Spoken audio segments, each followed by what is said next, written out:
नमस्कार, मैं हूं पारुल डेविड और आप देख रहे हैं सूर्य आदित्य न्यूज। अब खबरें विस्तार से।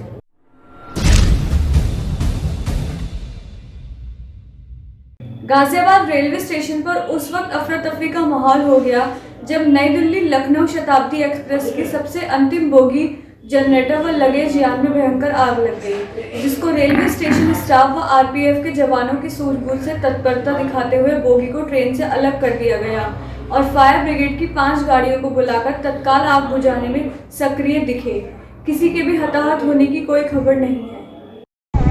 जी, ये शताब्दी में आग लगी है, क्या है पूरा मामला? ये सुबह 7 बजे लगभग सूचना मिली कि शताब्दी एक्सप्रेस की बोगी में आग लगी है। तत्काल 4 गाड़ियां कोतवाली से रवाना की गई और यहाँ पहुंचकर देखा गया कि आग ट्रेन के पिछले हिस्से में जो जनरेटर और लगेज का यान है इसमें लगी हुई थी। तत्काल जो है इस बोगी को ट्रेन के अन्य हिस्सों से काट करके अलग करवाया गया और गेट खुल नहीं रहा था। गेट को तोड़ करके एक गेट खुल गया, खुलने के बाद एक अभी भी नहीं खुल रहा। इसको आग को बुझा दिया गया है क्योंकि सामान इसमें भरा हुआ है और इसमें थोड़ा सा हीट होने के कारण हल्का फुल्का धुआं भी निकल रहा है। ये ट्रेन कहाँ से आ रही थी और कहाँ जा रही थी? दिल्ली से लखनऊ जा रही थी। दिल्ली से लखनऊ शताब्दी। कितनी देर तक ट्रेन को यहाँ पर रोका गया? ट्रेन अभी खड़ी हुई है, ट्रेन अभी खड़ी है। तो ये रेलवे विभाग के अधिकारी इसके बारे में अपना वो कर रहे हैं। आग को क्योंकि इसमें सामान काफ़ी भरा पड़ा हुआ है, आग को बुझा दिया गया है क्योंकि जब तक सब सामान बाहर कोई हताहत नहीं हुआ, कोई हताहत नहीं हुआ, किसी तरह की कोई कैजुअलिटी नहीं।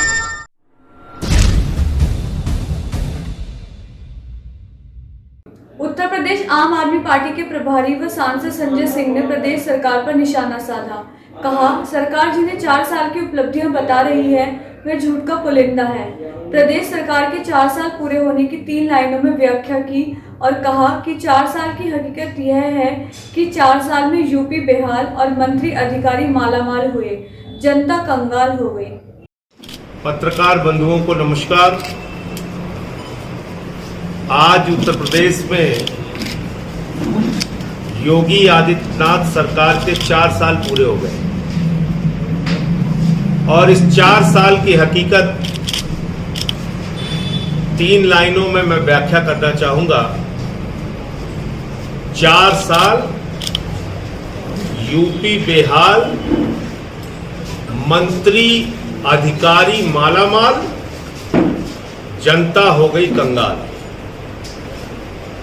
ये आदित्यनाथ सरकार की हकीकत है। और ये बात मैं क्यों कह रहा हूं? इस सरकार में पिछले 4 सालों में उत्तर प्रदेश की जनता ने नीचे से लेकर ऊपर तक भ्रष्टाचार का सामना किया। तहसील में जाइए रिश्वत देनी है, अस्पताल में जाइए रिश्वत देनी है, थाने में जाइए रिश्वत देनी है, नौकरी के लिए जाइए रिश्वत देनी है और तमाम योजनाओं के अंदर जमकर भ्रष्टाचार किया गया। यहां तक कि कोरोना की महामारी के दौरान भी शमशान में दलाली खाने का काम किया गया। कोरोना का घोटाला हुआ, ऑक्सीमीटर थर्मोमीटर के नाम पे।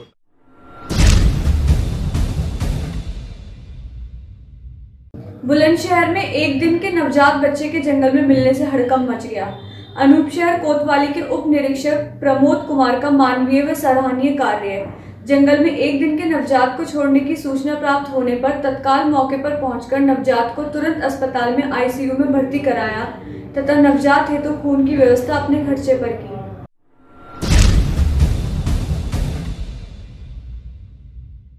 सहारनपुर में पुलिस को मिली बड़ी कामयाबी, एक फर्जी दरोगा गिरफ्तार। अपने आप को दरोगा बताकर दूसरों पर रोब गालिब करने वाले एक फर्जी दरोगा को किया गिरफ्तार। अपराधियों के विरुद्ध चलाए जा रहे अभियान के तहत थाना तीत्रो पुलिस ने की कार्रवाई। पकड़े गए व्यक्ति के पास उप निरीक्षक पुलिस की संपूर्ण वर्दी, 2 आधार कार्ड, उप निरीक्षक पद का पहचान पत्र व एक मोटरसाइकिल बरामद। ये थाना तीत्रो क्षेत्र का मामला है जिसमें कि हमको कल शाम को एक सूचना मिली थी। एक युवक जो कि पुलिस की वर्दी धारण करके और एक सब इंस्पेक्टर की वेशभूषा में ये दूसरे लोगों से धन की उगाही कर रहा था और उनको मुकदमे में फंसाने की धमकी दे रहा था, जिस पर कि हमारी टीम और इसमें टीम में इंस्पेक्टर तीत्रो खुद टीम को लीड किए और ये जाकर इस युवक को उन्होंने पकड़ा। जब इस युवक से पूछताछ की गई तो इसने बताया कि इसका नाम जो है नंद किशोर है और ये वही कस्बा महाजनान तीत्रो का ही रहने वाला है और इसने ये वर्दी अभी कुछ दिन पहले ही सिलवाई थी और इस वर्दी के पहनकर ये दूसरे लोगों को व्यापारीगण और जो संभ्रांत लोग हैं उनको धमकाता था और मुकदमे फंसाने की धमकी देकर उनसे धन की उगाही करता था।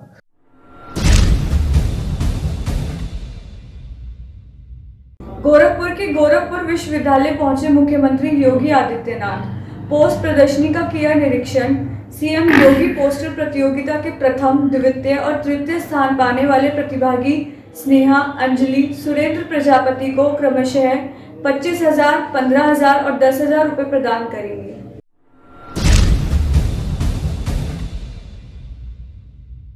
अमेठी में अज्ञात बदमाशों द्वारा युवक पर धारदार हथियार से जानलेवा हमले का मामला। बीच बचाव करने पहुंची बुजुर्ग महिला पर भी बदमाशों ने किया हमला। गंभीर रूप से घायल युवक को जिला अस्पताल से लखनऊ ट्रॉमा सेंटर किया गया रेफर। घटना की सूचना मिलते ही घटनास्थल पर निरीक्षण करने पहुंचे एसएसपी विनोद कुमार पांडे। परिजनों से मिलकर मामले की ली जानकारी।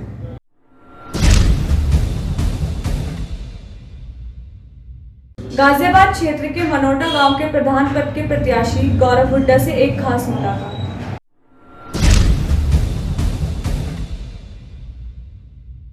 सर, आपका नाम? गौरव हुड्डा। किस गांव से हैं आप? हमारा गांव यूसुफपुर मनोटा। अगर आप प्रधानी के चुनाव जीत कर आते तो आपकी क्या क्या प्राथमिकताएं रहेंगी? मेरी प्राथमिकता ये रहेगी, सबसे पहले हमारे गांव का जो माहौल है उसे ठीक करने के लिए मैं पूरे गांव को सीसीटीवी कैमरे, हर चौराहे पर आरओ वाटर, क्योंकि हर गरीब व्यक्ति आरओ अफोर्ड नहीं कर सकता। अगर सरकार हमें कोई सुविधा दे रही है तो उसका लाभ दिलाना, और हम पूरा गाँव वाईफाई, लगभग 80% रास्ते पिछली बार भी मेरे बड़े भाई प्रधान थे यहाँ से, तो रास्तों का काम लगभग हम 80 से 85% कंप्लीट कर चुके हैं, और जो बचे हुए रास्ते हैं वो इस बार हम कराएंगे। हमारे गांव में एक कैनाल जाती है जो बीच से बम्बा है, उसे पक्का कराना, और एक सामुदायिक केंद्र बनवाना ताकि डॉक्टर ऐसा बैठ सके जो छोटे मोटे इलाज, जो गरीब लोग परेशान होते हैं उनकी उस परेशानी को दूर कर सके, उनके ज़्यादा पैसे खर्च ना हो। और युवा बच्चों के लिए एक लाइब्रेरी बनवाना, स्कूल में प्रोजेक्टर से पढ़ाई कराना, और उसके साथ साथ हम एक प्रोग्राम चलाएंगे, आपका ब्लॉक आपके द्वार, ताकि ब्लॉक के बहुत सारे ऐसे काम होते हैं गांव के लोगों के, जैसे जन्म प्रमाण पत्र, मृत्यु प्रमाण पत्र, बेरोजगारी भत्ता, मनरेगा, जो भी योजनाओं हैं, सरकारी योजनाओं का लाभ दिलाने के लिए हम उसके लिए एक प्रोग्राम चलाएंगे कि आपका ब्लॉक, किसी को भी ब्लॉक में जाने की ज़रूरत नहीं पड़ेगी। ब्लॉक के कर्मचारी यहाँ आएंगे, सेक्रेटरी हमारे यहाँ आएंगे और उन सुविधाओं का लाभ गाँव वालों को दिलाएंगे। बच्चों के लिए पढ़ने की क्या सुविधा है यहाँ पर? बच्चों के लिए हम स्कूल का, हमारा 8th क्लास तक हमारे गांव में एक सरकारी स्कूल है, जिसमें हम सबसे पहले तो उसी का शुद्धिकरण करेंगे। जैसे प्रोजेक्टर हैं, गेस्ट टीचर हैं, ये प्रोजेक्टर से पढ़ाई कराएंगे, गेस्ट टीचर रखवाएंगे, इंग्लिश मीडियम स्कूल कराएंगे। उसके बाद हम सरकार से कोशिश करेंगे कि उसे 12th तक कराया जा सके, ताकि जो आज पढ़ाई के ऊपर खर्च है उसमें भी लोगों को मदद मिले, और उसके साथ साथ जो सरकारी सुविधाएँ हैं, सरकार जिनके लिए इतना खर्च कर रही है, उस सब का भी सदुपयोग हो सके। धन्यवाद।